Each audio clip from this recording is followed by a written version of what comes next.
Thank you. Asante-san. Quende, let's go. I'm Jumbo, everybody, and welcome aboard Kilimanjaro Safaris. You're traveling on the Simple One this afternoon. This is a photo adventure. We encourage you to take as many pictures and videos as you like. Just hold on tight to all that equipment. If there's anything should accidentally fall from the vehicle, unfortunately, we'll be unable to retrieve it. Please remain seated at all times throughout our journey. We're going to be going through some pretty rough and rugged terrain, and we might experience sudden stops and jolts along our safari adventure. And please keep those hands and arms inside the vehicle. Some of those bushes have some pretty long thorns on them. We don't want anybody getting poked out there today. And please refrain from removing your face covering while on our expedition this afternoon. Asante-san. Our safari adventure is going to take us through the Harambe Wildlife Reserve. The Harambe Wildlife Reserve, like many of the reserves here in Africa, works in cooperation with the Disney Conservation Fund to help protect many of the animals that we'll see here today. In fact, located right above your heads is an animal spotting guide. Help us identify some of that wildlife. Due to the migration patterns, though, we really don't always see all of them. Every once in a while, though, we'll have some pretty good luck and the animals will come up near the vehicle. Now, the Harambe Wildlife Reserve covers about 800 square miles worth of bush country. That's an awful lot of area to cover, so our journey is going to take us through many different environments, all kinds of landscapes where we can see a wide variety of animals. We're going to begin our travels right here in Little Aturi Forest, where if we look just on the other side of the river, we can see an okapi eating some leaves. Don't let that striping pattern fool you. The okapi live in the deep, dark, dense rainforest. So they excrete an oil that covers their hair and protects them in that harsh environment, but it makes their coat just as soft as velvet.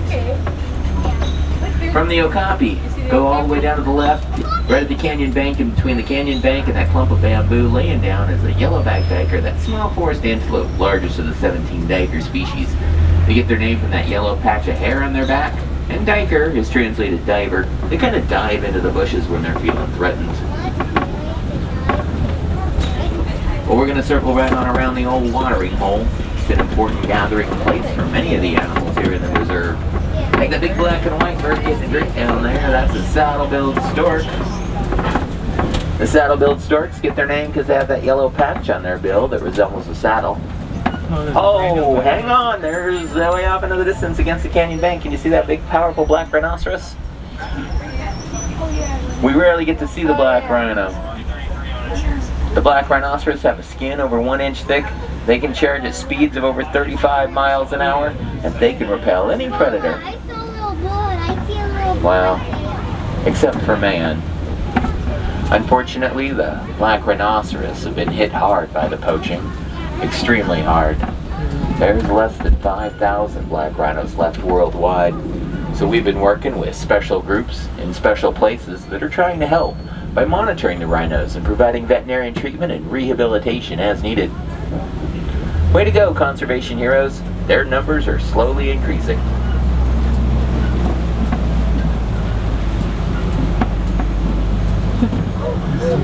The cinnamon-colored antelope, or bongo.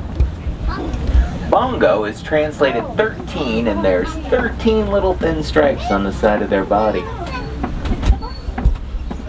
Bongo are so rarely seen in the wilds of Africa, they're known as the ghosts of the forest.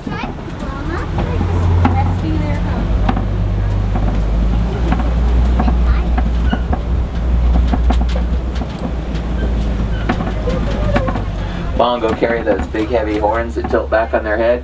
That's what helps them get through the thick bush quickly and easily. And those gray antelope are greater kudu. They're the tallest forest antelopes in all of Africa.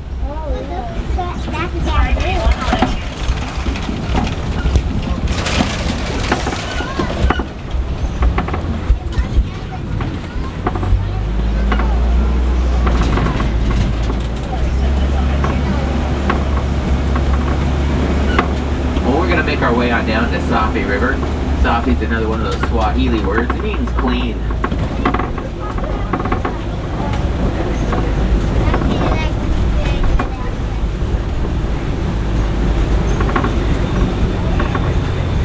All the blackbirds that we see here are vultures. They're important in the ecosystem.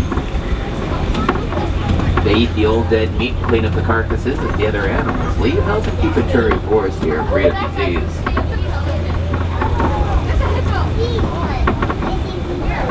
And those white birds on the island are pink-backed pelicans. The pink-backed pelicans have feathers on their back, get a pinkish hue to them during mating season. See, the pink-backed pelicans will actually hunt together cooperatively, herding fish into the shallow water where they can feed upon them.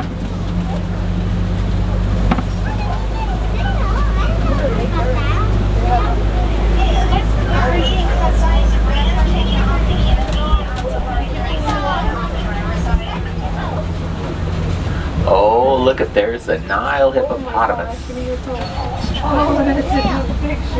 When the Nile hippopotamus are submerged like that, they can hold their breath about 5 to 8 minutes at a time. But they're what's known as neutrally buoyant. They just walk along the river bottom, gliding through the water with the greatest of ease. I can see it now. You can't see him when he's that far in the water.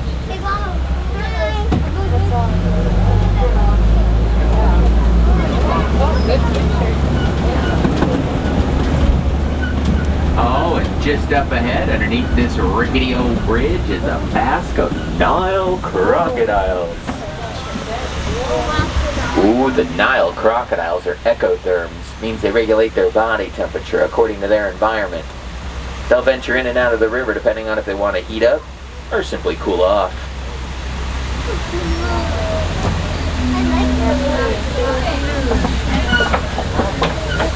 Oh my gosh, that's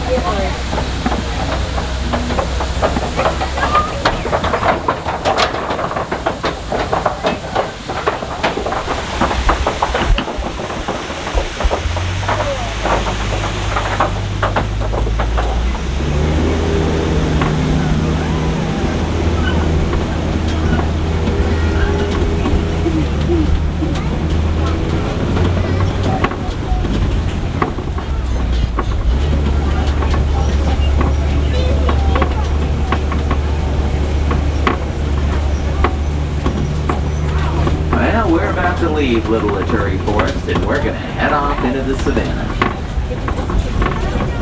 It's a completely different ecosystem with completely different animals. Where some people say this is one of the best views in the entire reserve, the Serengeti grasslands. Why, they stretch for hundreds and hundreds of miles across East Africa. It's the superhighway, if you will, for many millions of migrating animals like white-bearded wildebeest and zebras. It's also home to our more famous residents like lions and elephants. It's all part of the wild Africa we've been working hard to protect, conserve, and save. And here's a herd of Hartman's mountain zebras.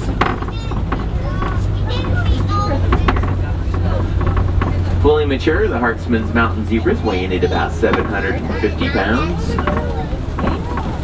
They can travel about 40 miles an hour. And those two young ones there, 8 months old, born right here on the reserve.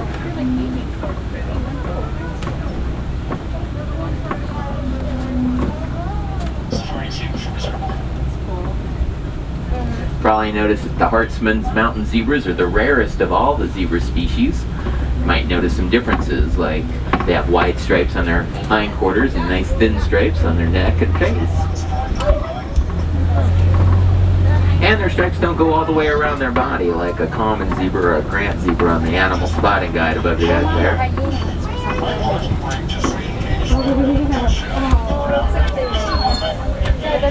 Oh, look down there in the den. There's a group of wild African painted dogs. Just trying to get a little extra time before you. Yeah. 10-4, this is where I was running the ball, stopping the running and keeping the line. This was going to set the mark right back and forth, just dropped out of the It's called a den.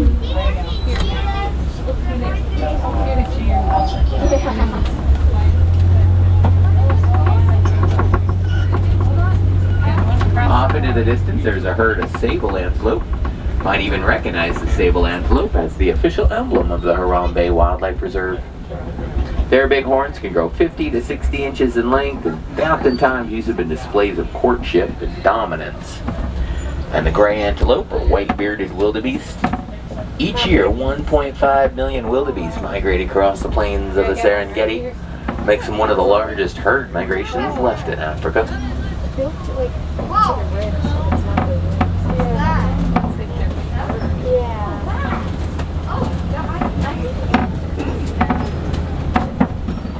And you see these big, tall cones of earth? Those appear to be termite towers. Termites will mix together dirt and saliva, then it'll bake in the hot sun and get so hard, elephants will use them as scratching posts. They'll rub up and down against them until they wear them down into small mounds like this one in the middle of the grassy clearing there. Once they're worn down like that, the antelope will come by. They'll stand on top of those mounds and use them as lookout posts to try and spot lions and other predators might be hiding in the tall grass.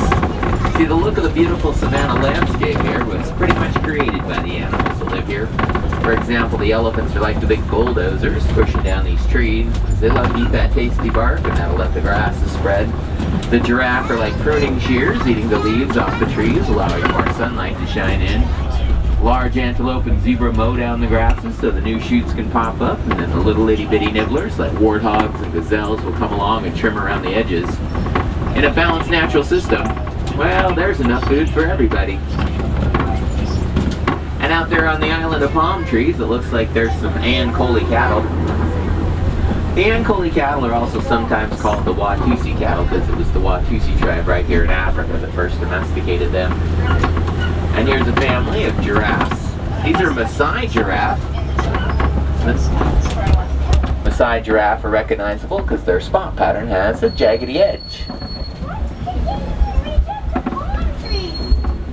Giraffes normally spend about 16 hours a day munching away on food. That's how they maintain that 2,500-pound body of theirs.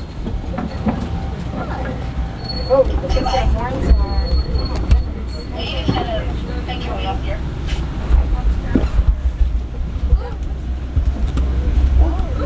Oh my goodness! Oh no!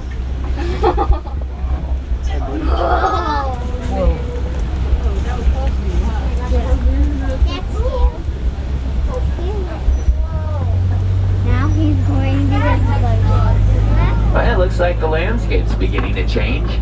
See some trees that have been pushed down and knocked over and some limbs broken off. That means we're about to enter elephant country.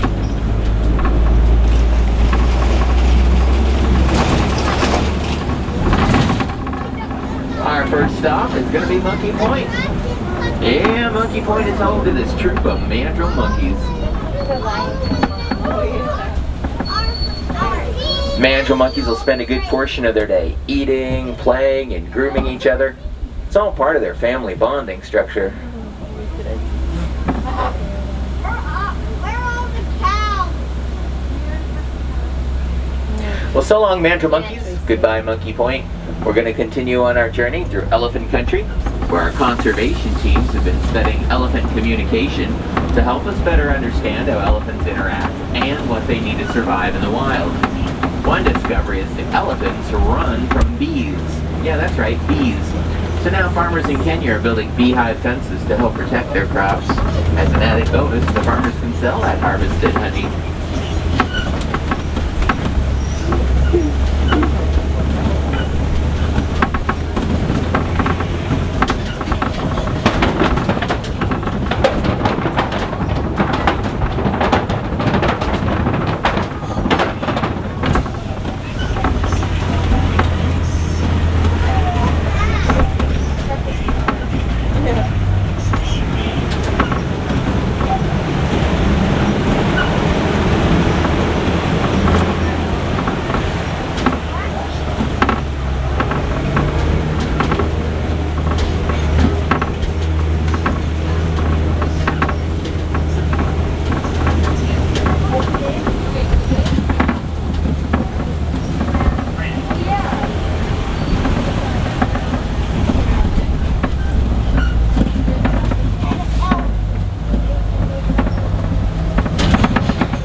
Unfortunately, we've been seeing less and less elephants these days.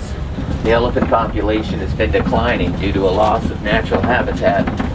Miners have been coming into the area drilling for a rare ore known as coltan.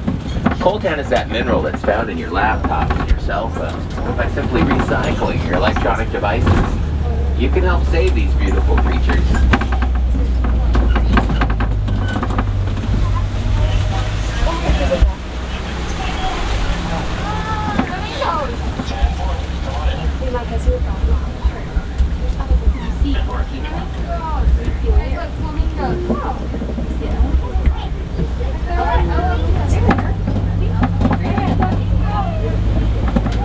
Down on the island is a group of greater flamingos. The greater flamingos are the largest, the palest, the lightest pink color of all the flamingo species.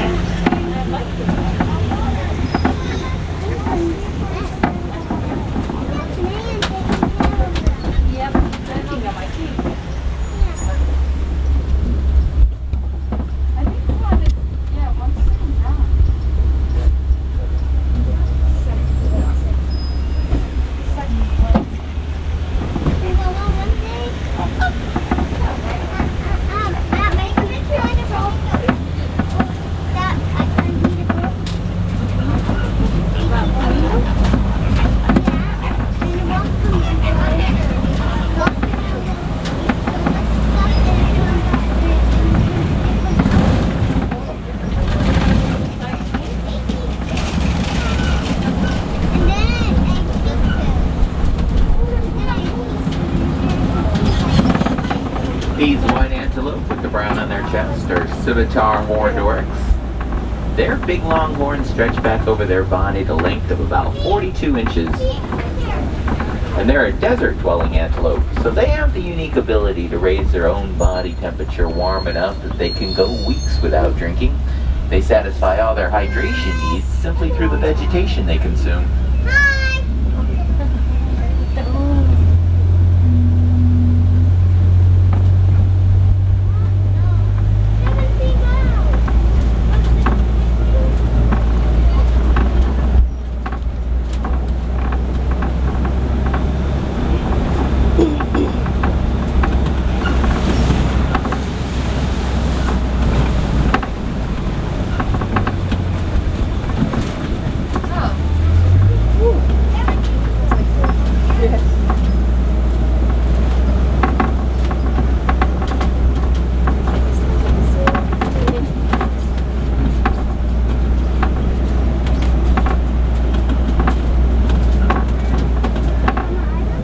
Looks like there's a couple of cheetahs laying down in front of this little itty-bitty log. Group of cheetahs is called a coalition, and cheetahs are the only big African cats that actually purr.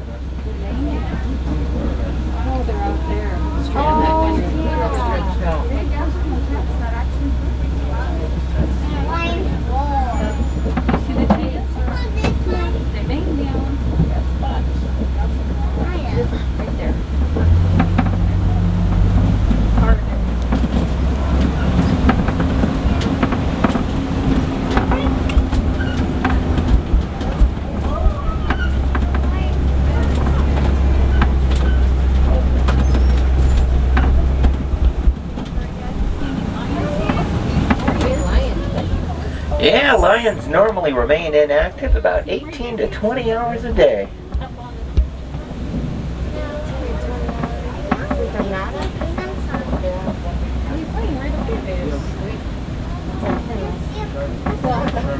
Lions are one of the largest carnivores in Africa, almost 8 feet long from the tip of their nose to the end of their tail. And they weigh in at about 450 pounds worth of pure muscle.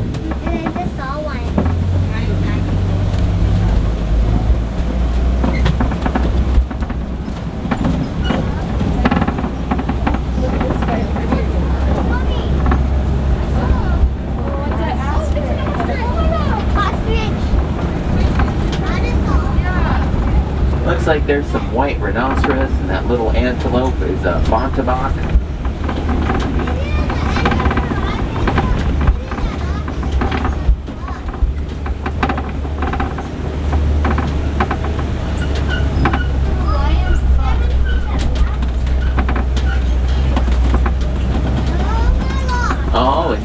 the other side of the mud wallow, there's a couple of warthogs, Africa's largest burrowing mammal. Warthogs have those big tough snouts they use to dig out those burrows and then back in with their tusks exposed for protection. That's right, Pumbaa, that's the Swahili word for warthog. He's rubbing his nose on a log. He's looking for drugs. I got it.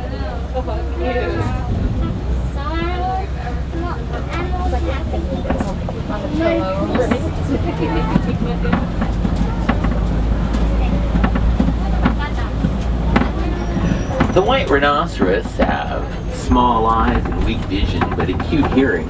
If you look closely at their ears, you might even notice they move independently of each other. That way, they can observe their surroundings just by listening.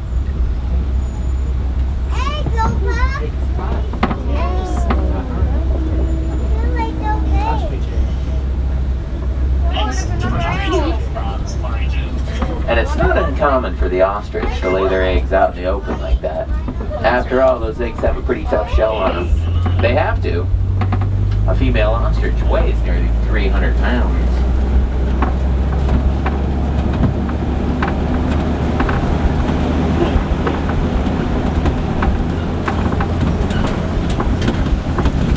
Well, we're about to leave the Harambe Wildlife Reserve, and we're going to make our way through McGotti Glen.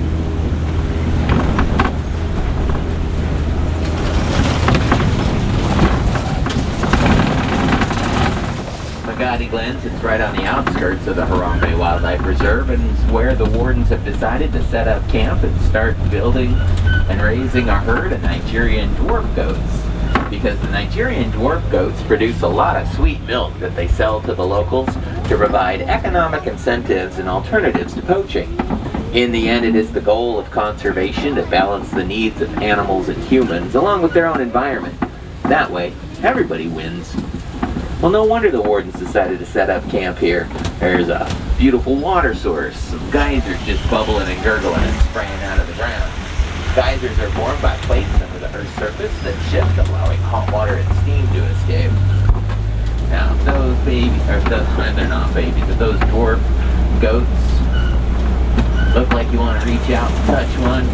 May I suggest hopping on board the Wildlife Express train, which will take you right on over to Rafiki's Planet Watch, where they have an affection section and you can pet rare breeds of domesticated animals. In fact, if there's a more amazing animals you're hoping to see, may I suggest the Maharaji Jungle Trek over there in Asia. That's where you're going to find your tigers and your flying foxes, Komodo dragon, and macaques and stuff like that. The Discovery Island Trail, that's where you're going to find your kangaroos, your Galapagos tortoise, your otters, top tamarin.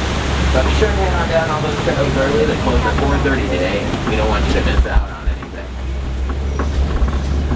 Now, looks like our safari has come full circle. I'll just drop you off up here at the ranger station. Oh, sounds like the locals welcoming us back to civilization.